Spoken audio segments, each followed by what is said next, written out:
E se o Lula ganhar as eleições? Nós sabemos que no Brasil, o histórico do Brasil todo é de golpe, né? Sempre quando se levantou alguém que luta pelos interesses do povo, né? Sempre que chegou alguém que deu alguma melhoria para o povo, né? O meu candidato é Ciro Gomes, mas comparando a situação do Lula com os demais governos, nós vemos que o Lula teve algumas coisas que ele, por exemplo, retomou, né, as faculdades, o financiamento das faculdades públicas, né, que foram criados lá no governo militar, mas que não foram à frente. E toda vez que se levantou alguém que veio a fazer alguma coisa pelo povo, sofreu alguma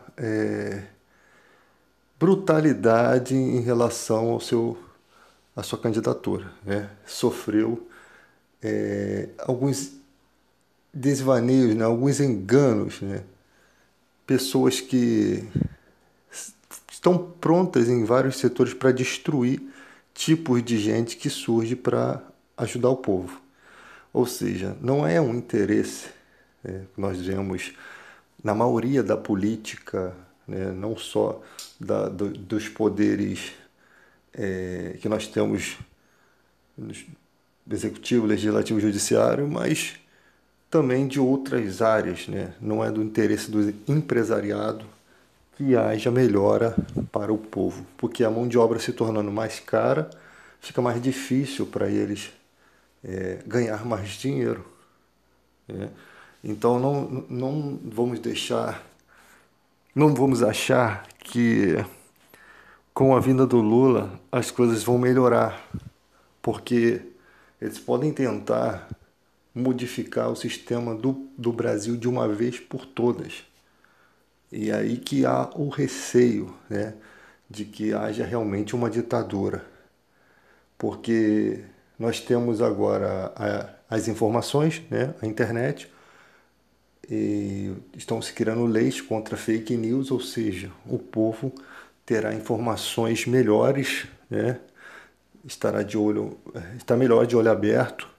Depois dessa decepção do governo Bolsonaro, o povo não vai querer mais nenhum político na presidência que represente a direita, mas eles vão tentar oferecer a algumas pessoas como se fossem realmente preparadas para aquilo.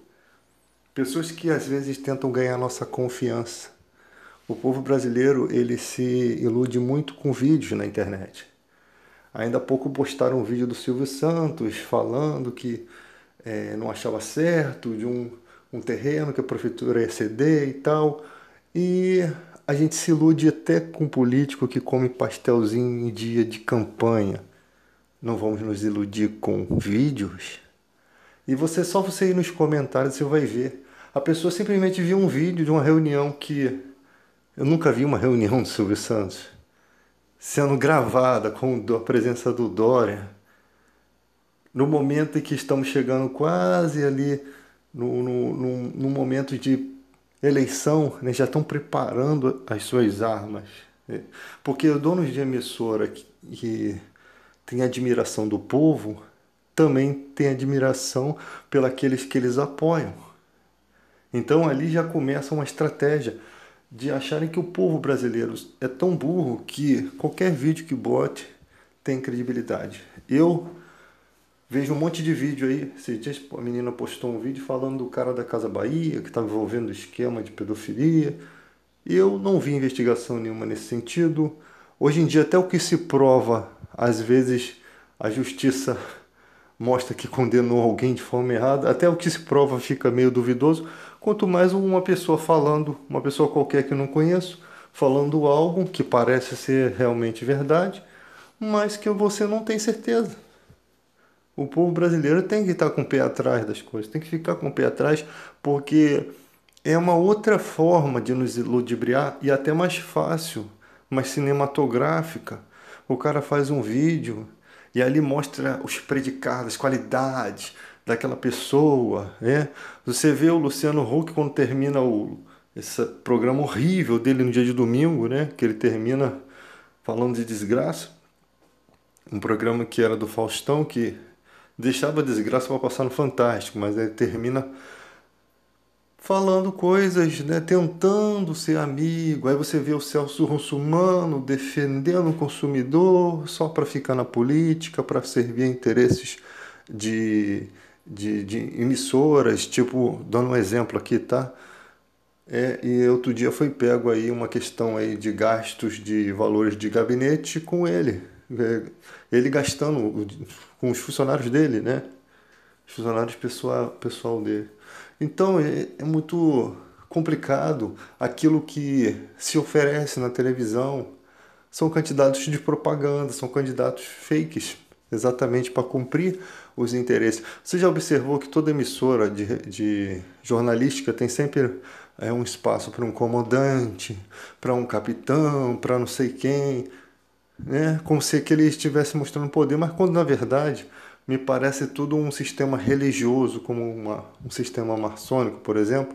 Não essa maçonaria que você vê, que as pessoas falam, mas uma entre eles, entre os poderosos. Porque na época lá de Dom Pedro já existia, né, esse sistema de ajuda mútua que parece que controla o nosso país. Eu não sei se existem diversas diversos tipos estou dando um exemplo maçonaria, mas pode ser outro nome, tá? Só para dar uma ideia do que eu penso. Porque realmente é como aquele filme daquele cara que fez O Senhor das Armas, Nicolas, Nicolas Cage, né? Um filme que estava todo mundo envolvido em um sistema, né? E parece isso. O Brasil parece isso. Porque você vê políticos recebendo ajudas de empresas, aí a pessoa fala assim: não, não tem que ter dinheiro lá para financiar a campanha, mas vocês preferem que empresas financiem campanhas e depois ganhem alguma coisa em troca? Ganhem licitações de forma desonesta? Ganhem cargos na Petrobras, de diretoria, e tire o cargo de uma pessoa que está ali há muitos anos e manda o cara para outro país, e ali entra alguém no lugar dela? Sabe? É, se eles estivessem tão preocupados com esse dinheiro aí, de botar esse dinheiro para a campanha, eles não faziam tudo isso, esses roubos que eles fazem, esses pacotes de dinheiro escondido, né? Que ninguém sabe o destino, ninguém precisa saber o destino, né? O dinheiro público tem um pacote secreto, um orçamento secreto, que ninguém tem que saber o destino. E não falam mais disso, falam um pouquinho assim pra gente, mas não falam, desmiuçam se é verdade, se é mentira, como que seria feito, como é isso, tá? Então o povo brasileiro não tem um aprofundamento na política para compreender os fatos. E por isso somos manipulados a cada dia. E o sistema todo errado, ninguém melhora os hospitais, ninguém melhora o salário, ninguém melhora as injustiças que acontecem nos empregos, né? Que o Brasil é um país que te escraviza no trabalho. Tem gente que faz várias funções numa empresa, tem gente que trabalha além dos seus limites, tem gente que às vezes nem tira a hora de almoço, tem gente que faz função que não deveria se fazer. Então, não há proteção para nada no Brasil. Não há direito a nada. O direito é de sofrer, o direito é de não ter. Então, para mim, tudo é um sistema que está tanto tempo no poder que não vai querer largar esse osso. Entendeu? Não estou dizendo aqui que o Lula não pode não fazer parte desse sistema.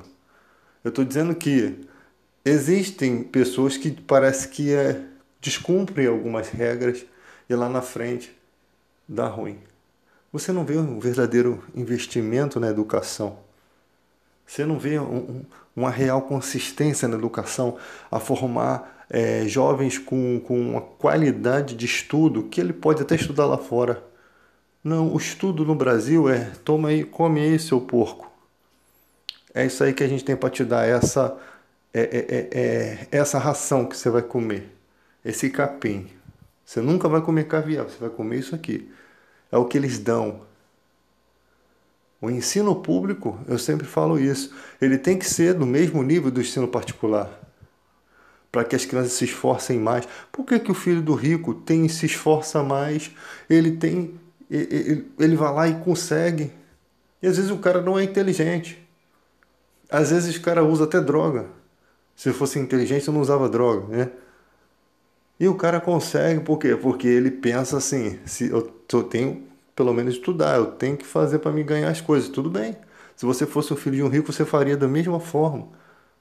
Então não há diferença entre o filho do rico e do pobre quanto à questão de educação. Tem que deixar uma educação de qualidade para que aqueles que realmente querem estudar e ser alguém tenha uma oportunidade. E quem não quiser estudar, você vai exigir segundo grau para o cara ser um faxineiro? Onde há lógica nisso? O cara vai menos b mais ou menos raiz de b ao quadrado menos 4 vezes a vezes c sobre 2a. Eu tenho que saber a fórmula de Bhaskara para me limpar o chão. Eu tenho que saber a fórmula de Bhaskara para pintar uma parede. Então são umas exigências meio idiotas que acaba deixando aquela pessoa que não teve condição de estudar sem emprego. Sabe? Parece que está evoluindo, parece que está exigindo nível. Não. O salário, uma merreca. Cara que mora de aluguel, trabalha de segunda a sábado, é um escravo. Ele está escravizado. Ele não consegue ter a casinha dele. Aí já querem tirar uma porcentagem do FGTS, que seria uma única oportunidade, talvez, do cara dar uma entrada numa casa. Tem como ajudar a população? Tem. Mas eles não querem. Eles não querem. Eles querem só reunir dinheiro para juntar no bolão deles. Eu não sei como eles fazem, mas eu só sei que eles garantem dinheiro para comprar muita gente. E que, de forma que aqueles que entram para tentar modificar alguma coisa não conseguem nada, porque o esquema já está pronto. E você tem filho, você tem mulher, você tem família. E se esses caras começam a ameaçar você, o que você vai fazer?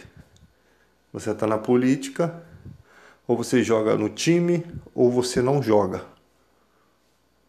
Ou você passa a bola, ou se você ficar com a bola, a gente dá um carrinho, te faz uma foto e te manda para o hospital. Fazer gol você não vai fazer, a não ser gol contra. E são vários gols contra que eles fazem no Brasil. É muito gol contra. Sempre quando você vai desenterrar uma história, que você vai ver por trás de quem estão as responsabilidades da morte de alguém, tem sempre a responsabilidade de um governo sujo, de um governo que não evolui, que não tem trabalho preventivo, que não tem preocupação com aquela pessoa que está lá no vício do crack, não tem ajuda verdadeira e um monte de gente se beneficiando. Existe sim ONGs que se beneficiam de forma ilícita, mas para os caras alegam que as ONGs já estão se beneficiando de forma ilícita e tira de todas elas. É um argumento para que se tire o dinheiro de todas elas, para que eu possa ter acesso melhor a esses recursos e ter muito mais. Porque com dinheiro na mão, você que manda. Quando você está com as cartas boas no jogo, você que manda no jogo. Exatamente esse é o jogo do Brasil.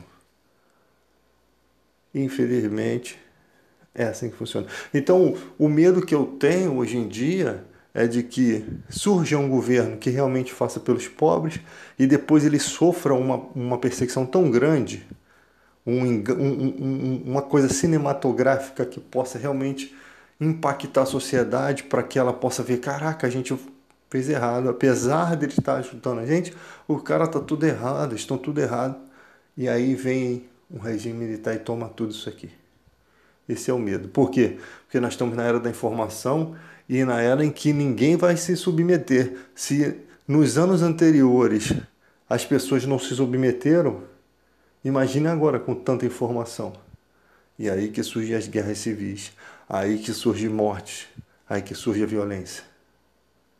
Imagina uma proposta do alto de uma proposta que legitimidade de um policial atirar em você numa manifestação, do exército atirar em você.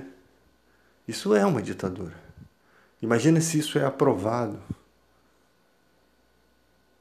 E só citar uma coisa dessa já é um horror. Só em cogitar em ir para a justiça, devemos ou não, o SUS deve ou não financiar medicamentos para aqueles que necessitam, para se não tiver o remédio morre. Só em você propor isso já é imoral. A justiça não deveria nem pegar isso, já deveria embargar na hora.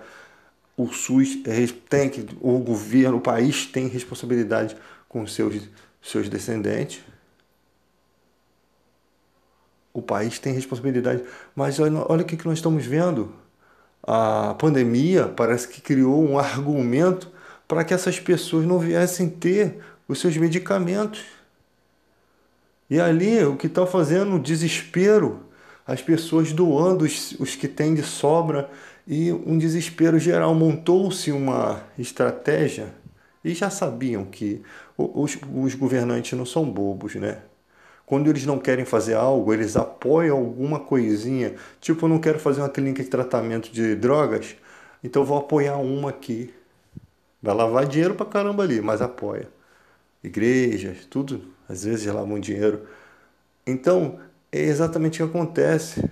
As pessoas estão se movendo nas redes sociais para conseguir o medicamento. Isso é uma vergonha. Isso é uma vergonha. As pessoas estão fazendo fila para saber se está com Covid. Faça fila para tomar dose da vacina, dose de reforço. Mas cadê a dose de reforço? Está a variante Ômicron contaminando e o governo sabe que tem que dar dose de reforço no máximo. Essas pessoas que estão lá, eu quero saber se eu estou com Covid. Não está?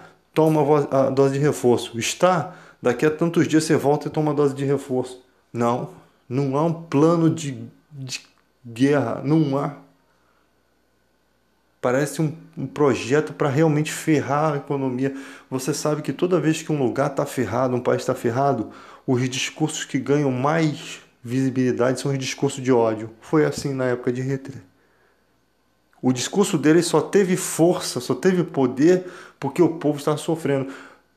Naquela época, os ricos ficaram pobres. O dinheiro desvalorizou. E os ricos perderam tudo. Imagina, o pobre sabe viver na miséria. Mas e o rico? Acostumado com boa vida. Teve gente que deve ter se matado, né? Então, gente, é hora da gente reavaliar o nosso país, tá? É hora de procurar colocar, né, votar em pessoas que não tenham nenhuma mancha na política. E citar que a pessoa tem processos ou que a pessoa tem isso não significa que as pessoas são mau caráter, porque há uma estratégia também e a justiça é tão medíocre às vezes que aceita com argumentos chulos processo contra as pessoas. O cara delatou, vai lá vai processar com base em quê? Em nada, não tem nada ali, mas a justiça segura aquilo, porque os juízes de todo mundo fazem como querem. Aí chega ali, mas só que é só para manchar a imagem daquela pessoa. Aí depois descobre-se tudo aquilo ali, que era um circo montado. Montado. Eu vou votar em Ciro Gomes em 2022. Eu voto no Ciro Gomes. Eu jamais votaria em Bolsonaro. Ainda eu prefiro jogar num time com gol vazio do que ter o Bolsonaro como goleiro. Jamais voto em Bolsonaro. Jamais. Ele não me representa, ele não representa o povo da igreja, que tem cristão que acha que sim, mas com o discurso dele, com essas falas dele medíocres, esse negacionismo, essa falta de uso de máscara, essas irresponsabilidades dele, se vocês não conseguem ver mentira nisso, gente, desculpe, nenhum colírio vai tirar a cegueira de vocês. Não estou dizendo aqui que o Lula é um bom candidato, mas quando você não tem opção, te deixam sem opção. A minha opção é Ciro Gomes. Sem Ciro Gomes. Eu acho sim, o Lula já teve a sua chance, o Bolsonaro já teve a sua chance, né? E que chance! Pegou a época pior, né? Que pegou a época da pandemia. Parece que foi um castigo para ele. Não consegue governar. Ele já não queria fazer nada mesmo. Ele conseguiu um argumento ainda para a preguiça dele. Mandou prender a mulher porque chamou ele de noivinha da Aristide. Gente, o presidente manda prender uma pessoa. Tem gente que já falando pior, tem gente que xingou ele pior. A população deixou, falou nada. Prendeu a mulher. Não tem direito de se manifestar. Ela errou, ela cometeu um erro, né? Não devia chegar a esse ponto. As pessoas se enganam. Eu sou um tipo de pessoa que a gente tem que começar, teremos que começar a desprezar essas pessoas que têm discurso de ódio. Começar a não falar mais. Vai fazer um comentário, bloqueia. Hashtag não falo com o eleitor de Bolsonaro. Pronto. Quer calar a raiva? O silêncio. O silêncio cala a raiva. Eu não vou discutir porque a Bíblia é bem clara. Quando o sábio discute com o tolo, quer se ria, quer se estapeie, né? Não tem fim. Não adianta. Quando você é sábio e discute com o tolo, você está se tornando tolo junto. Então não discuta. Responda nas urnas. Nas urnas você dá a sua resposta. Fique calado. Não deixe eles saber quantos são contra, não. Nas urnas a gente dá a resposta. Chega dessa babaquice.